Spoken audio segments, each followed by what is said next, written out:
Loving can hurt. Loving can hurt sometimes, but it's the only thing that I know. When it gets hard, you know it can get hard sometimes. It is the only thing that makes us feel alive.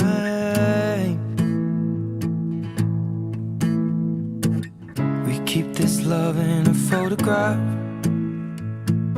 We made these memories for ourselves, where our eyes are never closing, hearts are never broken, and time's forever frozen still. So you can keep me inside the pocket of your ripped jeans, holding me closer till our eyes meet. You won't ever be alone. Wait for me to come home. Loving can heal. Loving can mend your soul, and it's the only thing that I know.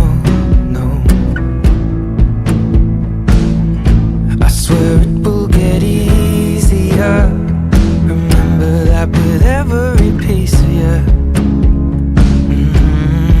And it's the only thing we take with us when we die.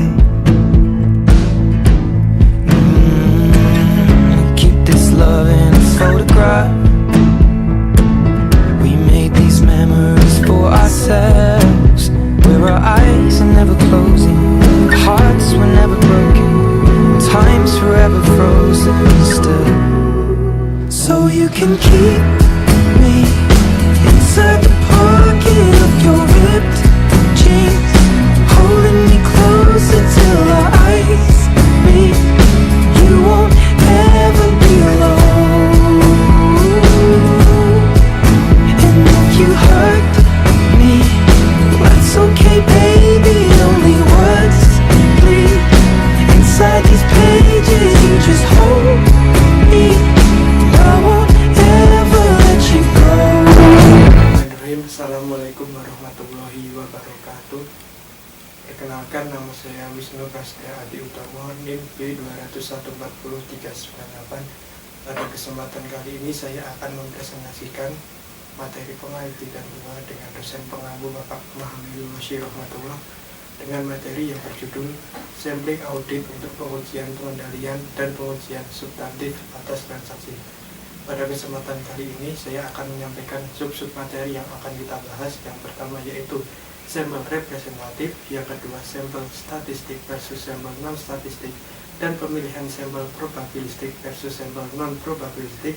Yang ketiga yaitu memilih sampel representatif, yang keempat yaitu sampling untuk tingkat pengecualian, dan yang kelima yaitu aplikasi sampling pada non-statistik dalam pengujian pengendalian dan pengujian substantif atas transaksi. Langsung saja kita masuki materi yang pertama, yaitu mengenai sampel representatif. Sampel representatif. Sampel representatif sendiri adalah sampel yang karakteristiknya hampir sama dengan sampel yang dimiliki oleh populasi. Ini berarti item-item yang dijadikan sebagai sampel serupa dengan item-item yang tidak dijadikan sebagai sampel. Salah satu caranya untuk mengetahui bahwa sampel itu representatif atau tidak adalah melakukan audit bahkan setelah semua pengujian selesai dilakukan.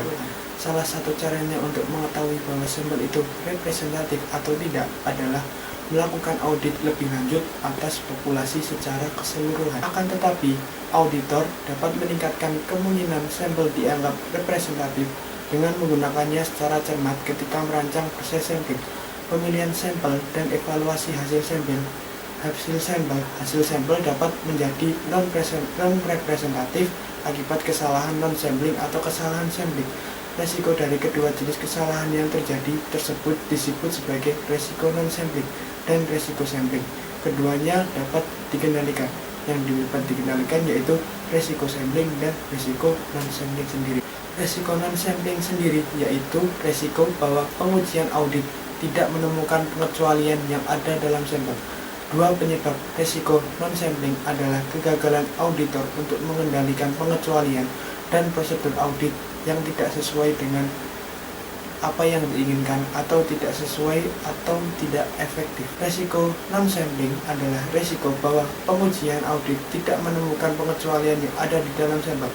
Dua penyebab resiko non-sampling adalah kegagalan auditor untuk mengendali pengecualian dan prosedur audit yang tidak sesuai atau tidak efektif. Auditor memiliki dua cara untuk mengendalikan resiko sampling. Yang pertama yaitu menyesuaikan ukuran sampel, yang kedua menggunakan metode pemilihan sampel yang tepat dari populasi. Penggunaan metode pemilihan sampel yang sesuai dapat meningkatkan kemungkinan keterwakilan sampel yang bersangkutan. Hal ini tidak menghilangkan atau bahkan mengurangi resiko sampling, tetapi kemungkinan auditor untuk mengukur resiko yang berkaitan dengan ukuran sampel tertentu jika metode pemilihan sampel dan evaluasi statistik digunakan. Memilih sampel yang representatif. Metode pemilihan sampel non probabilistik. Yang pertama, pemilihan sampel terarah. Pemilihan sampel terarah ini berdasarkan kriteria pertimbangan sendiri, sedangkan pendekatan yang sering digunakan adalah sebagai berikut. Yang pertama yaitu pos yang mungkin mengandung salah saji.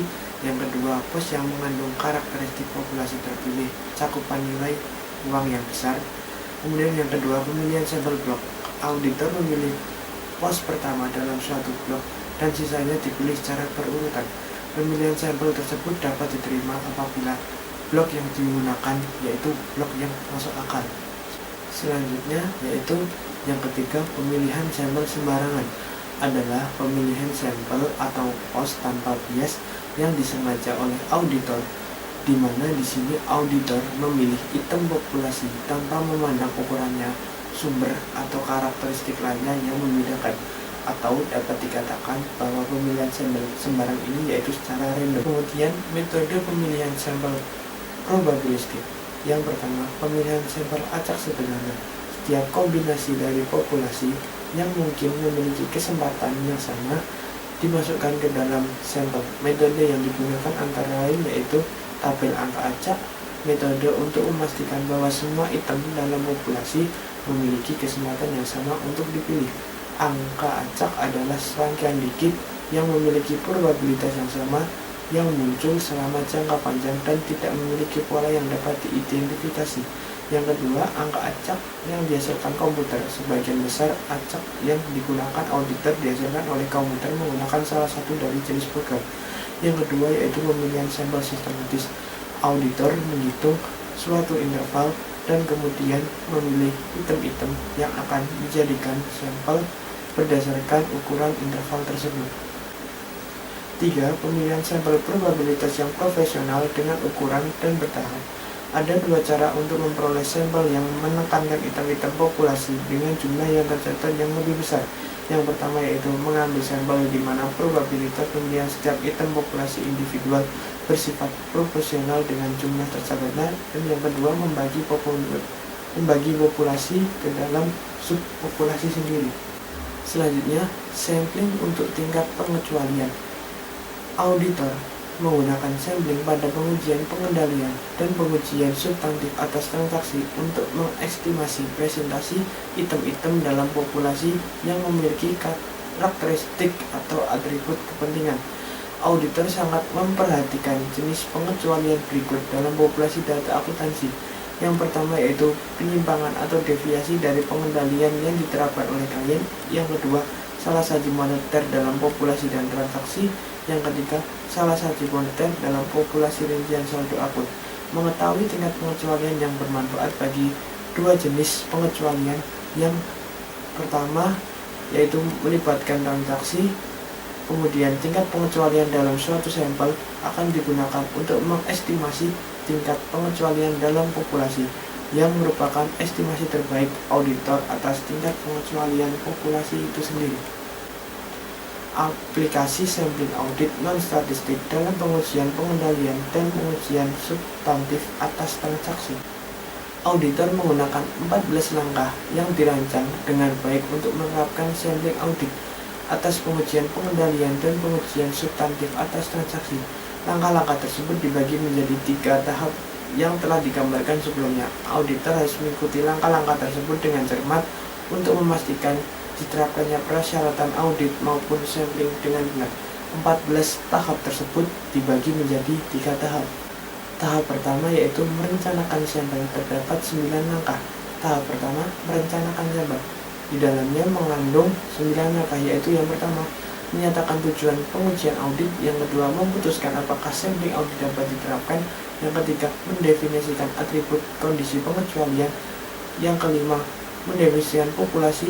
Keenam, mendefinisikan unit sampel. Yang ketujuh, meningkatkan tingkat pengecualian yang dapat ditoleransi. Yang kedelapan, menetapkan risiko yang dapat diterima atas penilaian risiko pengendalian yang terlalu rendah.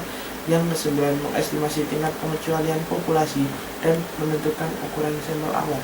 Selanjutnya, tahap 2 yaitu memilih sampel dan melaksanakan prosedur audit. Di dalam tahap 2 ini terdapat 2 langkah. Yang pertama yaitu memilih sampel itu sendiri, dan yang kedua yaitu melaksanakan prosedur audit itu sendiri.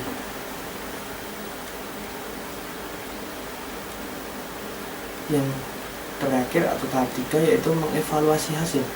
Di sini terdapat 2 langkah, 3 langkah yang saya maksud. Yang pertama, menggeneralisasi dari sampel ke populasi, menganalisis pengecualian, dan memutuskan akseptabilitas populasi itu sendiri. Yang terakhir yaitu mengenai sampling atribut dan distribusi sampling.